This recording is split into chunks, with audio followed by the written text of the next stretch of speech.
ಕಾಂಗ್ರೆಸ್ನ ಮುಖಂಡರುಗಳಿಗೆ ಒಂದು ಮಹತ್ವದ ಟಾಸ್ಕ್ ಅನ್ನು ಕೊಟ್ಟಿದ್ದಾರೆ. ಹಾಗಾದ್ರೆ ಇವತ್ತಿನ ಸಭೆಯಲ್ಲಿ ಯಾವೆಲ್ಲ ವಿಚಾರಗಳ ಚರ್ಚೆ ಆಯಿತು ನೋಡ್ತಾ ಹೋಗೋಣ. ಸಿಎಂ ಟಾಸ್ಕ್ ಈ ರೀತಿಯಲ್ಲಿದೆ. ಮೊದಲನೇದಾಗಿ ಅತಿ ಹೆಚ್ಚು ಲೀಡ್ನಲ್ಲಿ ಗೆಲ್ಲಬೇಕು ಅನ್ನುವಂತಹ ಮಹತ್ವದ ಟಾಸ್ಕ್ ಅನ್ನ ಸಿಎಂ ಸಿದ್ದರಾಮಯ್ಯನವರು ಕೊಟ್ಟಿದ್ದಾರೆ.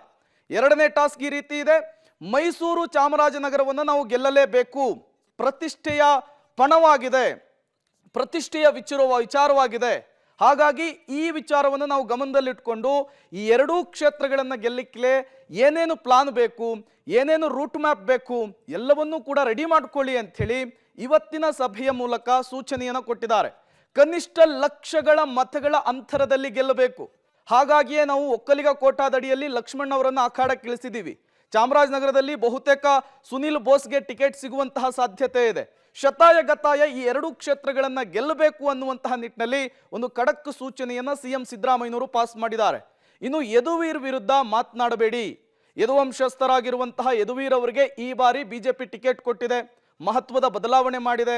ಮೈಸೂರಿನ ಮಹಾರಾಜರು ಅವರ ಬಗ್ಗೆ ಹಗುರವಾಗಿ ಬಾಯಿಗೆ ಬಂದಂತೆ ಮಾತನಾಡಿದ್ರೆ ಅದು ಬೇರೆಯದ್ದೇ ರೀತಿಯಲ್ಲಿ ಕನ್ವೆ ಆಗುವಂತಹ ಸಾಧ್ಯತೆ ಇದೆ. ಹಾಗಾಗಿ ಎಚ್ಚರಿಕೆ ಹೆಜ್ಜೆಯನ್ನಿಡಿ ಅನ್ನುವಂತಹ ಸೂಚನೆಯನ್ನು ಕೂಡ ಇವತ್ತು ಸಿಎಂ ಸಿದ್ದರಾಮಯ್ಯನವರು ಸಭೆಯಲ್ಲಿ ಪಾಸ್ ಮಾಡಿದ್ದಾರೆ. ನಮ್ಮ ಟಾರ್ಗೆಟ್ ಏನಿದ್ರು ಬಿಜೆಪಿ ಮಾತ್ರ. ಯದುವೀರ್ ಅವರನ್ನ ನಾವು ಟಾರ್ಗೆಟ್ ಮಾಡೋದು ಬೇಡ. ಯದುವೀರ್ ಅವರನ್ನ ಟಾರ್ಗೆಟ್ ಮಾಡಿದಷ್ಟು ಕೂಡ ನಾವೇ ಬಿಜೆಪಿಗೆ ಆಹಾರವಾಗುವಂತಹ ಸಾಧ್ಯತೆ ಇದೆ. ನೋಡ್ಕೊಂಡು ಹೆಜ್ಜೆ ಇಡಿ ಅನ್ನುವಂತಹ ಸೂಚನೆಯನ್ನು ಕೊಟ್ಟಿದ್ದಾರೆ. ಇನ್ನು ಎಮೋಷನಲ್ ವಿಚಾರವನ್ನ ಎತ್ತೋದ್ರಲ್ಲಿ, ಅದನ್ನ ರಾಜಕೀಯ ಲಾಭವನ್ನಾಗಿ ಮಾಡಿಕೊಳ್ಳೋದ್ರಲ್ಲಿ ಬಿಜೆಪಿಗರು ಎತ್ತಿದ ಕೈ. ಸ್ವಲ್ಪ ಎಚ್ಚರಿಕೆ ಹೆಜ್ಜೆಯನ್ನಿಡಿ ಅನ್ನುವಂತಹ ಸೂಚನೆ ಪಾಸ್ ಆಗಿದೆ. ಇನ್ನು ಶಾಸಕರಿಗೂ ಕೂಡ ಟಾರ್ಗೆಟ್ ಅನ್ನು ಕೊಟ್ಟಿದ್ದಾರೆ ಸಿಎಂ ಸಿದ್ದರಾಮಯ್ಯನವರು. ನಿಮ್ಮ ಕ್ಷೇತ್ರಗಳಲ್ಲಿ ಅತಿ ಹೆಚ್ಚು ಲೀಡ್ ಬರಬೇಕು. ಕಾಂಗ್ರೆಸ್ ಶಾಸಕರು ಇರುವಂತಹ ಕ್ಷೇತ್ರದಲ್ಲಿ ಶತಾಯ ಗತಾಯ ಲೀಡನ್ನು ಹೆಚ್ಚಿಸಿಕೊಳ್ಳಲಿಕ್ಕೆ ಪ್ರಯತ್ನವನ್ನ ಮಾಡಿ ಅನ್ನುವಂತಹ ಸೂಚನೆಯನ್ನ ಇವತ್ತಿನ ಸಭೆಯಲ್ಲಿ ಸಿಎಂ ಸಿದ್ದರಾಮಯ್ಯನವರು ಕೊಟ್ಟಿರುವಂತಹದ್ದು. ಸಿಎಂ ಸಿದ್ದರಾಮಯ್ಯನವರು ಚಾಮರಾಜನಗರ ಮತ್ತು ಮೈಸೂರು ಲೋಕಸಭಾ ಕ್ಷೇತ್ರದ ಎಂಎಲ್ಎಗಳು, ಎಕ್ಸ್-ಎಂಎಲ್ಎಗಳು, ಆಮೇಲೆ ಮಾಜಿ ಸಂಸದರು, ಅವರು ಜಿಲ್ಲಾ ಮಂತ್ರಿಗಳು,